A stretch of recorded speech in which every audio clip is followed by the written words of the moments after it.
Hello everyone, welcome to ज्ञान अभियान। आज की इस क्लास में हम पढ़ने वाले हैं सर्वनाम को। तो आइए शुरू करते हैं मिलकर पढ़ना सर्वनाम।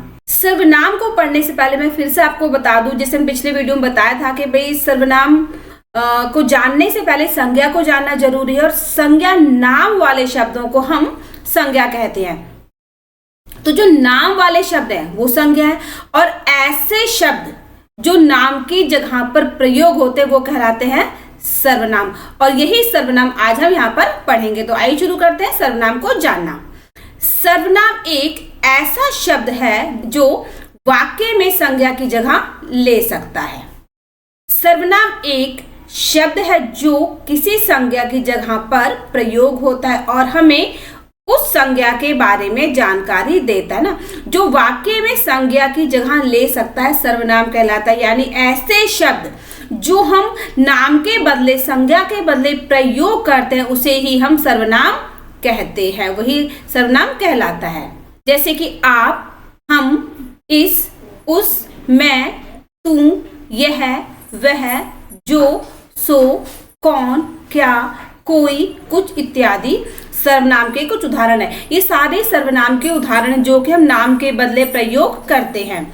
सर्वनाम का प्रयोग हमें वाक्यों को संक्षेप और सुंदर बनाने में मदद करता है और अधिक संवेदनशीलता प्रदान करता है। सर्वनाम के प्रयोग से मान लीजिए मैं कहूँ कि भाई राधा बाजार गई, राधा ने सामान खरीदा, राधा बस से घर आ गई, तो बार बार नाम जो राधा हम प्रयोग करते हैं, लेकिन बार बार हम बोलते इसमें नाम का प्रयोग नहीं करते, बल्कि हम क्या कहेंगे, राधा बाजार गई, उसने सामान खरीदा, वह घर आ गई। तो उसने और वह सर्वनाम है। इससे क्या तो जो हमारे वाक्य है, जो हम बातचीत कर रहे हैं, जो हम बोल रहे हैं, वो हमें आसानी समझ में आ जाते हैं, बोलने और सुनने में, पढ़ने में बहुत ही सुंदर भी लगते हैं। अब है यहाँ सर्वनाम के भेद, जिसमें कि पहला है पुरुषवाचक सर्वनाम। इसका उदाहरण है मैं, तुम, वह, हम। इसी प्रकार है निजवाचक सर्वनाम, निश्चयवाचक सर्वनाम, अनिश्चयवाचक सर्वनाम, संबंधवाचक सर्वनाम और प्रश्नवाचक सर्वनाम। इन सभी सर्वनामों के बारे में हम एक एक करके आसानी से समझेंगे। सबसे पहला है पुरुषवाचक सर्वनाम। संज्ञा शब्दों के स्थान पर पुरुष, मानसिक या भौतिक, को सूचित करने के लिए प्रयुक्त सर्वनाम होते हैं। इनमें सबसे प्रमुख उदाहरण वह और वे होते हैं जिनका उपयोग पुरुष के स्थान पर किया जाता है। इन सर्वनामों की मदद से हम किसी व्यक्ति की पहचान कर सकते हैं जब हम उनका नाम नहीं जानते। इसके अलावा और भी पुरुषवाचक सर्वनाम होते हैं, जैसे कि मैं, तुम, आप, उस, हम आदि। इन सर्वनामों का उपयोग विभिन्न संवादों और वाक्यों में किए जाते हैं जब हम व्यक्ति के संदेश को स्पष्ट करने के लिए उनकी ओर से देख रहे होते हैं।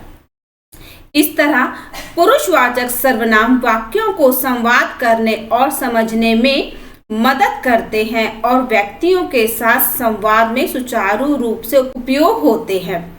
जो पुरुषवाचक सर्वनाम है वो क्या मानसिक या भौतिक, यानी ऐसा व्यक्ति जो हमारे सामने है और जो हमारे सामने नहीं, जिसको मान लेते हैं वो किसी के हम बारे में बात कर रहे हैं, ऐसे लोगों के लिए जो शब्दों का प्रयोग किया जाता है वो सर्वनाम कहलाता है। जैसे मान लीजिए दो लोग बात कर रहे हैं लेकिन किसी तीसरे के बारे में बात करें जो कि वहां पर उपलब्ध नहीं, जिसके बारे में बात कर रहे हैं, तो वह आएगा, वे आए होंगे, वे चले गए होंगे। ये क्या है, उन लोगों के बारे में भी हम बात करते हैं जिनको हम उस समय, जो हमारे पास नहीं है या फिर हम जिनको नहीं जान रहे होते हैं।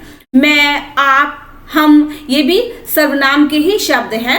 अब हम देखते हैं पुरुषवाचक सर्वनाम के भेद, जिसमें कि पहला है उत्तम पुरुषवाचक सर्वनाम। इसमें सर्वनाम व्यक्ति की ओर से होते हैं जो बात कर रहा है। उदाहरण स्वरूप मैं, हम, हमारा, मेरा आदि। इसी प्रकार दूसरा है मध्यम पुरुषवाचक सर्वनाम। इसमें सर्वनाम व्यक्ति के साथी या उन लोगों की ओर से होते हैं जिनसे बात हो रही है। उदाहरण स्वरूप तू, तुम, तुम्हारा, आप, आपने आदि। तीसरा है अन्य पुरुषवाचक सर्वनाम यानी थर्ड पर्सन। इसमें सर्वनाम व्यक्ति के बाहर किसी अन्य व्यक्ति या वस्तु की ओर से होते हैं जिनसे व्यक्ति या वस्तु का संदर्भ बनाया जा रहा है। तृतीय भेद के उदाहरण सर्वनाम है वह, वे, उसका, उनके आदि। अब इसको हम आसानी समझते हैं, है ना। सर्वनाम पुरुषवाचक सर्वनाम के 3 भेद हैं। उत्तम पुरुषवाचक, मध्यम पुरुषवाचक, अन्य पुरुषवाचक। उत्तम पुरुषवाचक जब 2 लोग बात करें, समझिए कि देखिए, पहले फर्स्ट पर्सन और सेकंड पर्सन और एक थर्ड पर्सन। जब 2 लोग बात करें, जैसे कि मैं और अगर हम बात कर रहे हैं, तो मैं अगर बोल रही हूँ तो मैं उत्तम पुरुषवाचक, आप सुन रहे हैं आप मध्यम पुरुषवाचक, और हम जिस तीसरे के बारे में बात कर रहे हैं वो कहलाता है थर्ड पर्सन ना, अन्य पुरुषवाचक सर्वनाम। पहला मैं बोल तो मैं, हम, हमारा, मेरा, ये सारे उत्तम पुरुषवाचक है। मध्यम पुरुषवाचक यानी सेकंड पर्सन, ऐसा व्यक्ति जिसके साथ हम बात कर रहे हैं, जिससे हम बोल रहे हैं, जो हमारी बात को सुन रहा है, तुम, तुम्हारा, आप, आपने, मध्यम पुरुषवाचक। और अन्य पुरुषवाचक यानी थर्ड पर्सन, जिसके बारे में हम बात कर रहे हैं, जिस किसी व्यक्ति के बारे में, किसी सामान के बारे में जो वहां पर उस समय उपलब्ध नहीं है, ये कहलाता है अन्य पुरुषवाचक सर्वनाम। वे चले गए होंगे, यह किताब उसकी है, यह घर उसका है, तो ये है अन्य पुरुषवाचक सर्वनाम, जो हम किसी तीसरे व्यक्ति के बारे में, किसी तीसरे वस्तु के बारे में बात करते हैं जो उस समय वहां पर नहीं होता। इसके बाद है निजवाचक सर्वनाम, जिनका प्रयोग वक्ता या लेखक स्वयं अपने लिए करते हैं। इस प्रकार वक्ता या लेखक जिन सर्वनाम शब्दों का बोध कराता है और अपने लिए जिनका उपयोग करता है उन्हें निजवाचक सर्वनाम कहते हैं। जैसे आप, अपने आप, खुद, निज, स्वतः या स्वयं। निजवाचक यानी जिसका प्रयोग हम सिर्फ अपने लिए करते हैं वो कहलाता है निजवाचक। निज का मतलब होता है अपना, अपने लिए। इसका उदाहरण देखिए, आप कहाँ जा रहे हैं। इस वाक्य में आप वक्ता द्वारा श्रोता के लिए प्रयोग किया जा रहा है, अतः यह आदर सूचक मध्य पुरुष माना जाएगा। मैं यह काम अपने आप कर लूंगा। इस वाक्य में वक्ता आप शब्द को स्वयं के लिए प्रयोग कर रहा है, अतः यह निजवाचक सर्वनाम की श्रेणी में आएगा। इन दोनों ही उदाहरण में यहाँ पे देखिए, आप यहाँ भी लिखा है और आप यहाँ भी लिखा है, लेकिन दोनों ही आप में अंतर है। पहला है आप कहाँ जा रहे हैं। यहाँ पर जो एक व्यक्ति दूसरे व्यक्ति से पूछ रहा है कि आप कहाँ जा रहे हैं, वो सम्मान कर रहा है उसका, दूसरे से आदर के साथ में पूछ रहे हैं कि आप कहाँ जा रहे हैं। तो ये यहाँ पर इस वाक्य में आप जो है निजवाचक सर्वनाम के अंतर्गत नहीं माना जाएगा, बल्कि यह आदर के रिस्पेक्ट के लिए पूछा कि भाई आप कहाँ जा रहे हैं, ये आदर सूचक मध्य पुरुष माना जाएगा, क्योंकि किसी दूसरे व्यक्ति से पूछा जा रहा है, सामने से पूछा जा रहा है, बिल्कुल फेस टू फेस बात हुई कि आप कहाँ जा रहे हैं, इसलिए ये आदर सूचक मध्य पुरुष माना जाएगा। और इस वाक्य में मैं ये काम अपने आप कर लूंगा, अपनी बात है, मैं इसको कर सकता हूँ, इसलिए ये निजवाचक सर्वनाम की श्रेणी में आएगा। इसके बाद आता है निश्चयवाचक या फिर संकेतवाचक सर्वनाम। निश्चय जो चीज बिल्कुल फिक्स होती है, इसमें कोई शक नहीं, तो हाँ या ना वाली संभावना नहीं, जो बिल्कुल निश्चित है। जिन सर्वनाम शब्दों से किसी निश्चित व्यक्ति अथवा वस्तु की ओर निकटवर्ती अथवा दूरवर्ती संकेत का बोध होता है, उन्हें निश्चयवाचक सर्वनाम कहते हैं। निश्चयवाचक सर्वनाम के अंतर्गत यह, वह, इस, उस, ये, वे इत्यादि सर्वनाम शब्द आते हैं। निश्चयवाचक या फिर संकेतवाचक, निश्चयवाचक को संकेतवाचक भी कहते हैं। इसका उदाहरण देखिए, वह खाना खा रहा है ना, इशारा किया कि वह खाना खा रहा है, मतलब खाना ही खा रहा है, कुछ और काम नहीं कर रहा है, तो ये निश्चयवाचक है। और इशारा करके कहता है वह खाना खा रहा है, इसीलिए इसको संकेतवाचक सर्वनाम भी कहा जाता है। यह फर्श गीला है, जो फर्श है वो गीला है, सूखा नहीं है, बिल्कुल फिक्स है, जो निश्चित रूप है कि जो फर्श है वो गीला, लेकिन जो फर्श की तरफ इशारा किया जा रहा है कि ये जो सामने फर्श है ये वाला फर्श गीला है, इसलिए इसको संकेतवाचक सर्वनाम भी कहा जाता है। ये मिठाइयाँ खराब हैं, इसी प्रकार वे मिठाइयाँ खराब है। यह भारत का नक्शा है, यह भारत का नक्शा है, यह जो नक्शा है वो भारत का, ये निश्चित रूप से कह दिया भाई जो नक्शा है वो भारत का ही है, लेकिन नक्शे की इशारा करके बताया गया, संकेत करके बताया कि जो नक्शा है वो भारत का नक्शा है। तो ऐसे जिन शब्दों में किसी फिक्स, किसी निश्चित वस्तु का, किसी व्यक्ति का, चाहे दूर हो या पास हो, उसके पता चलता है, उसे हम निश्चयवाचक सर्वनाम कहते हैं। और निश्चयवाचक सर्वनाम को संकेतवाचक सर्वनाम भी कहा जाता है। इसके बाद आता है अनिश्चयवाचक सर्वनाम। ऐसे शब्द जिनमें स्थान, व्यक्ति, वस्तु आदि के द्वारा निश्चितता का बोध ना होता हो, अर्थात वह शब्द जो वस्तु या पदार्थ के निश्चित होने का बोध नहीं करवाता हो, वे शब्द अनिश्चयवाचक सर्वनाम कहलाते हैं। जैसे कुछ, किसी, कोई, मैं, तू आदि। अनिश्चयवाचक यानी कि जहां पर किसी भी वस्तु का, किसी व्यक्ति का फिक्स लेकिन निश्चित नहीं है, जहां पर हमें पता चलता है वो निश्चित रूप से नहीं है, जहां पर ना आ जाता है, वो होता है अनिश्चयवाचक सर्वनाम। जैसे बाहर कोई खड़ा है, कौन खड़ा है पता नहीं लेकिन कोई खड़ा है। मैं तुम्हें कुछ दूंगा, क्या दूंगा पता नहीं लेकिन कुछ तो दूंगा।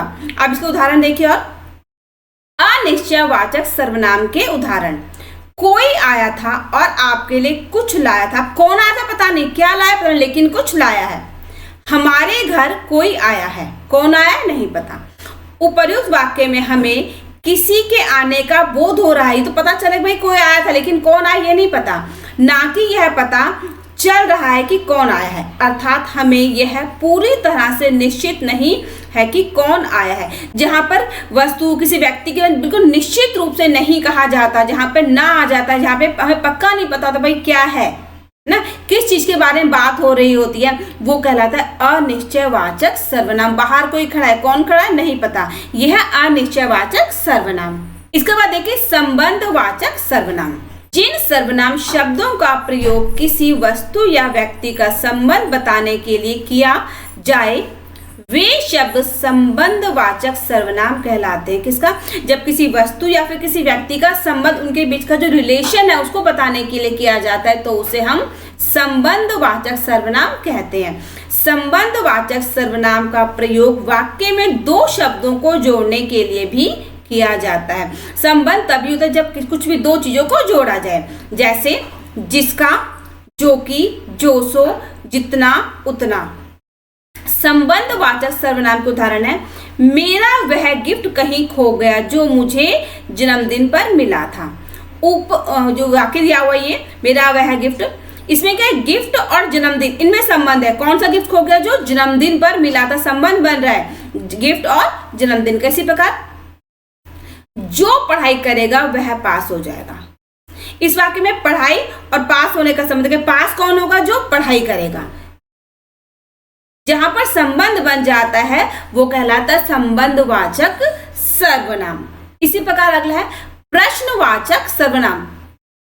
जिस सर्वनाम का उपयोग करके किसी व्यक्ति, स्थान, वस्तु आदि के बारे में प्रश्न पूछा जाता है उसे प्रश्नवाचक सर्वनाम कहते हैं। जहां पर हमको प्रश्न पूछने, चाहे किसी व्यक्ति के बारे में, किसी सामान के बारे में, किसी जगह के बारे में, जिस भी वाक्य में क्यों, कहां, कब, किसने, इन शब्दों का प्रयोग होता है उसे हम कहते हैं प्रश्नवाचक सर्वनाम। कौन, किसका, क्या, किसने, कैसे, कब, क्यों, कहां, किस लिए आदि। इसकी पहचान क्या है कि वाक्य के अंत में प्रश्न चिन्ह लगा होता है। तुम कौन हो? तुम क्या चाहते हो? तुम्हारा घर कहाँ है? तुम किसे ढूंढ रहे हो? तुम कहाँ जा रहे हो? तो प्रश्नवाचक सर्वनाम में क्या है, जब हम कोई भी प्रश्न करते हैं, क्यों, कहाँ, किसने, कब, कैसे, इन शब्दों का प्रयोग करते हैं, वाक्य के अंत में प्रश्न चिन्ह लगा होता है, वो कहलाते हैं प्रश्नवाचक सर्वनाम। ये हमारा QR कोड है, इसको स्कैन करके आप अपने ज्ञान अभियान चैनल को सपोर्ट कर सकते हैं। इस चैनल पर, इस वीडियो में अगर आप नए हैं तो इसे सब्सक्राइब कीजिए, लाइक कीजिए, शेयर कीजिए। मिलते हैं एक नए वीडियो में, तब तक के लिए गुड बाय।